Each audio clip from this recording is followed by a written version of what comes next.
Well, it has been a tough week for the Vatican and those who occupy it. Let's cover the waterfront real quick. Where to begin? It starts with Vatican Cardinal George Pell, who is being charged with sexual abuse of a minor. We've got updates on that story. You've got the Vatican police that broke up a drug-fueled gay orgy at the home of one of the top secretaries to Pope Francis on a flat in the Vatican.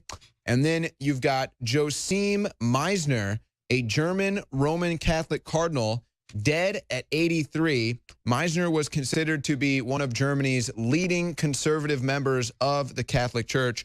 He's now dead at 83.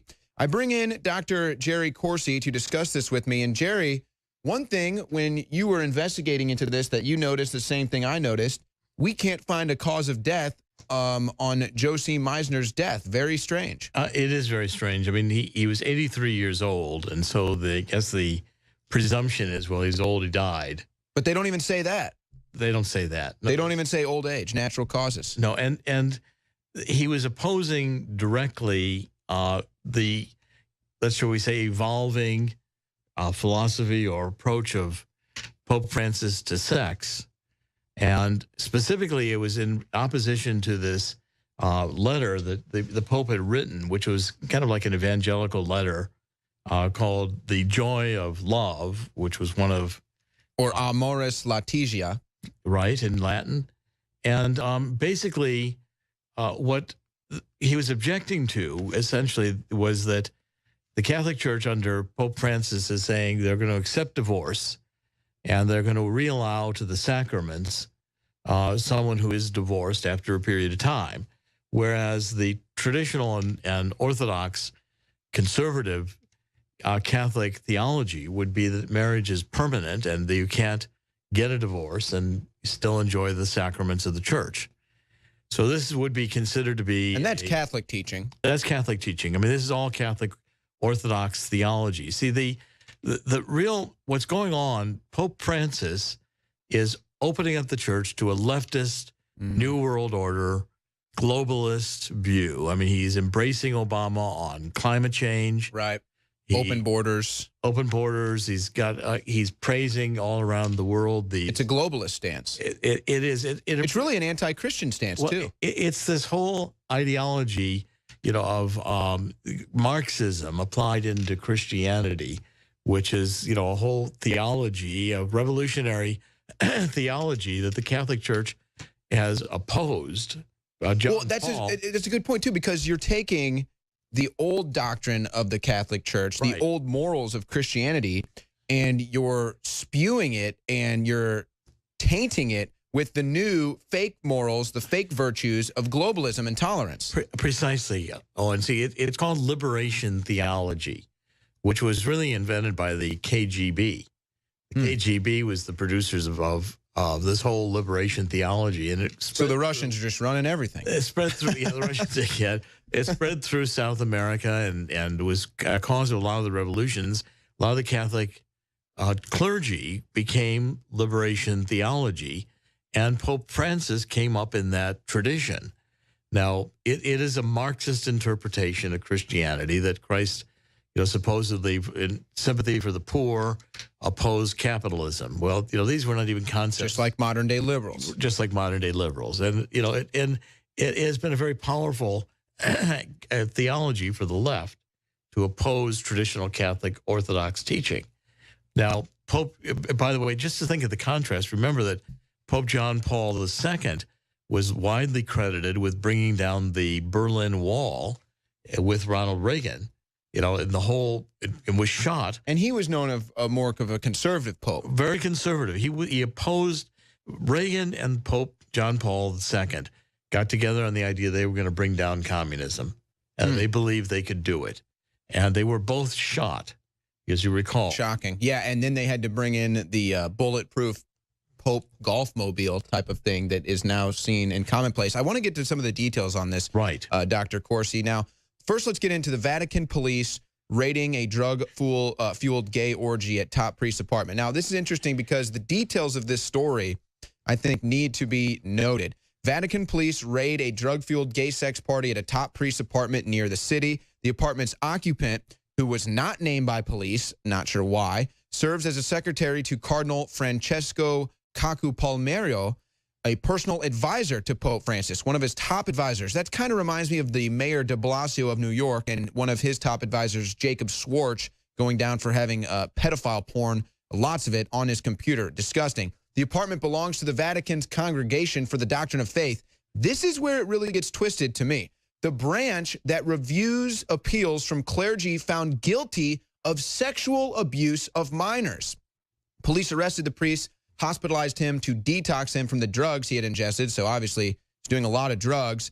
And he has now been taken in for questioning, presumably on drug charges, as gay sex is actually legal in Vatican. I found that to be surprising that gay sex was legal there. I thought they might have a law against that. But regardless, how amazing is that this is the apartment that represents the Congregation of the Doctrine of Faith that is there to hear appeals from members of the clergy where there might be incidences of sexual abuses of minors. You've got a drug-fueled gay orgy going on there, Dr. Corsi. Well, and I think, Owen, you're hitting right at the heart of the whole story, which is that the Catholic Church, which has been rocked by the pedophile scandal of the priests in the United States and in Europe and around the world, bankrupt in some dioceses, having to sell church property to pay off the lawsuits.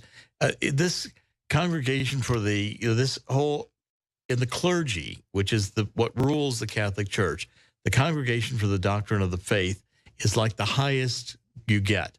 They're in charge of the basic theology of the Catholic Church, and it is now being revealed to be essentially a gay organization engaging in drug. Yeah, exactly. And who knows how deep this thing goes, and how seriously do they take their role looking at potential sexual abuse of minors if they're all in there doing drugs, apparently a bunch of cocaine, having gay sex. I mean, whatever, do what you want on your own time. I'm not sitting here trying to fight that. I'm just saying, how seriously can you take your role of looking into potential sexual abuse of minors within the Catholic Church, which we know is an issue when you're there being high on drugs, having gay sex? And that brings me to the next point, Dr. Corsi. Cardinal Pell is now in Australia. He is set to go into court for his hearings on his sex abuse charges. Cardinal George Pell has arrived in Sydney ahead of his first court appearance for historical sexual abuse charges later this month. He is due to face the Melbourne magistrates in court on July 26th. That is upcoming quickly. Pell has maintained his innocence and said that he denies the allegations of all the history he has of sexual abuse. So this isn't just one time. And the Victoria Police Deputy Commissioner Shane Patton told reporters that charges involved multiple complaints. I mean, this is stuff that is historical and it goes deep. And I think that now we have an opportunity for a Rosetta Stone or a Pandora's box here to really expose the truth. Well, I mean, you're right at the heart of what is I think the current crisis, the moral crisis for the Catholic Church, that it has been not just gay sex in the clergy, but pedophile gay sex and man-boy sex in particular, which is what this is all about. And it's right at the corruption of the moral heart of the church trying to proclaim itself as an institution of faith and religion, which should have elevated morals, and is challenging the traditional theology, which is what Pope Francis is doing with this entire liberation theology, which challenges even, marriage as same-sex marriage between a man and a woman.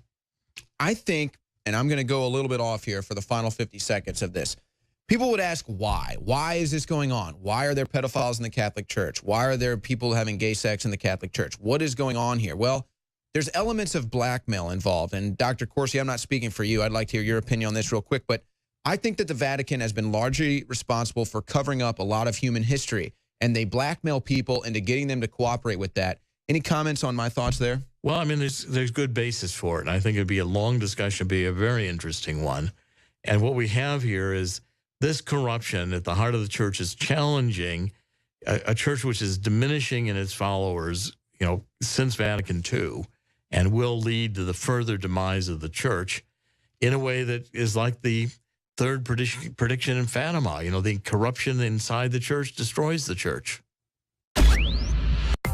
Electrify your day with Secret 12. It's like lightning in a bottle. We all have days in which we just can't seem to perform at the level we'd like to. InfoWars Life Secret 12 is designed to naturally energize your body and mind with 2 great tasting and super high quality forms of vitamin B12. Proper vitamin and nutrient intake is essential to keep your body functioning at optimum levels. The reality is, it's hard to take in the proper amount of vitamins we need each day with our modern diets. Secret 12 by InfoWars Life is an easy way to naturally upgrade your vitamin B12 intake and support your body's natural systems. It pairs 2 forms of vitamin B12 into one explosive formula. Vitamin B12 supports healthy energy levels through red blood cell formation and aiding in the body's natural processes, but it also assists with many other functions of the body. Electrify your mind and body and take your health to the next level. Experience the power of Secret 12 at InfoWarsLife.com.